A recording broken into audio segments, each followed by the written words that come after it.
18वीं सदी के केरल में कथकली साहित्य, नाटक और नृत्य का भी पूर्ण विकास हुआ। अनोखी वास्तुकला और भित्ति चित्रों वाला पद्मनाभना राजप्रसाद भी 18वीं शताब्दी में बनाया गया। तायु मानवर 1706 से 1744 तमिल में सित्तर काव्य का एक उत्कृष्ट प्रवर्तक था। अन्य सित्तर कवियों की तरह उसने मंदिर शासन तथा जाति प्रथा की कुरीतियों का विरोध किया। असम में साहित्य अहम राजाओं के संरक्षण में विकसित हुआ। गुजरात के एक महान गीतकार दयाराम ने 18वीं सदी के उत्तरार्ध के दौरान अपनी रचनाएं लिखी। पंजाबी के मशहूर प्रेम काव्य महाकाव्य हीर रांझा की रचना वारिस शाह ने इसी काल में की। सिंधी साहित्य के लिए 18वीं शताब्दी विशाल उपलब्धियों की अवधि थी। इसी दौरान शाह अब्दुल लतीफ़ ने अपना प्रसिद्ध कविता संग्रह रिसालो रचा। सचल और सामी इस शताब्दी के अन्य महान सिंधी कवि थे। भारतीय संस्कृति की मुख्य कमजोर विज्ञान के क्षेत्र में थी। सारी 18वीं शताब्दी के दौरान भारत पश्चिम देशों से विज्ञान और प्रौद्योगिकी टेक्नोलॉजी के मामले में काफ़ी पिछड़ा रहा।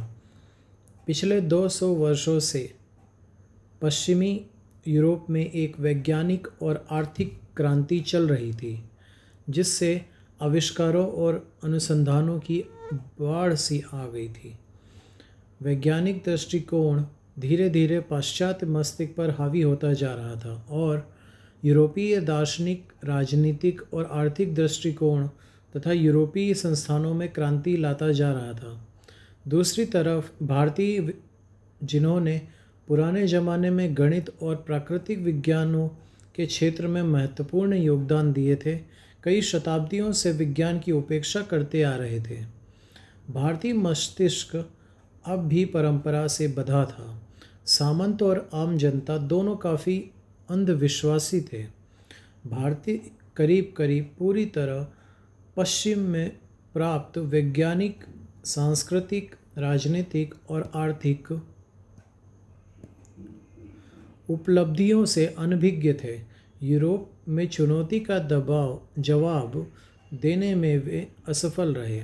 18वीं शताब्दी के भारतीय शासकों ने लड़ाई के हथियारों और सैनिक प्रशिक्षण की तकनीकों को छोड़कर किसी भी पश्चिमी चीज़ में बहुत कम दिलचस्पी दिखाई।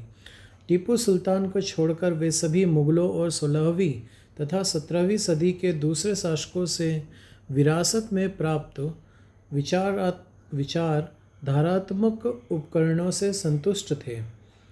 इसमें कोई शक नहीं कि थोड़ी बहुत बौद्धिक हलचल भी थी, क्योंकि किसी भी ज़माने में सारी जनता और उसकी संस्कृति पूरी तरह स्थिर और जड़ नहीं रहते।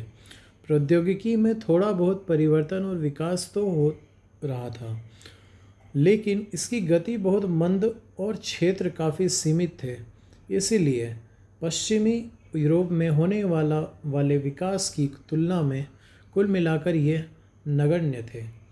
विज्ञान के क्षेत्र में यह कमजोरी उस समय के अत्यंत विकसित देश द्वारा भारत को पूरी तरह गुलाम बनाए जाने के लिए बहुत दूर तक जिम्मेदार थी। सत्ता और संपदा के लिए संघर्ष, आर्थिक पतन, सामाजिक पिछड़ापन और सांस्कृतिक जड़ता ने भारतीय जनता के एक बड़े भाग के चरित्र बल पर गहरा और नुकसानदेह असर डाला। खासकर सामंत अपने व्यक्तिगत और सार्वजनिक जीवन में बहुत पतित हो गए।